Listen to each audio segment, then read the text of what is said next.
آپ دیکھ رہے ہیں IAK نیوز۔ سابق وزیر اعظم آزاد کشمیر سردار تنویر الیاس کا راولکوٹ میں والہانہ استقبال۔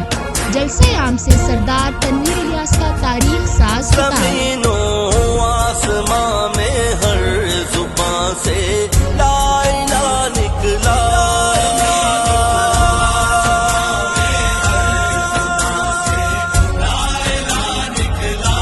حضور حق سے پاکستان کا پرچم جدا نکلا۔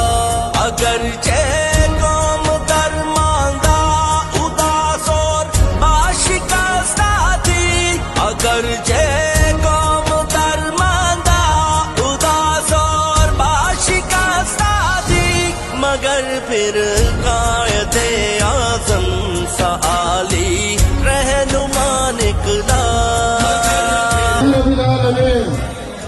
والصلاة والسلام علی سید المرسلین۔ میں نے کہا کہ پاکستان ہمارا ایمان ہے، ہمیں الگ راجواڑے بنانے کی ضرورت نہیں ہے، ہم اسی کا حصہ ہیں اور اپنے ملک پہ یقین رکھتے ہیں۔ اور آزاد کشمیر کے لوگوں نے آج تک اور پوچھ والوں نے ہمیشہ یہ ثابت کیا کہ یہ اپنی افواج کے آگے چلنے جانتے ہیں، یہ اپنی افواج سے پہلے یہ قربانی دیتے ہیں۔ ہمیشہ ہم لوگوں نے یہ کہا کہ ہماری لاشوں سے گزرنے کے بعد بھی ہمارے ملک تک پہنچے گا، اور ایسی کے اس پار جو ہماری مائیں بہنیں گزری سے قربانی دیں جو ہماری آنکھ اور امید کے اوپر۔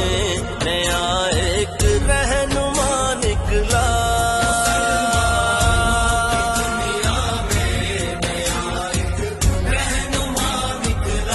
دیکھتے رہیے IAK نیوز۔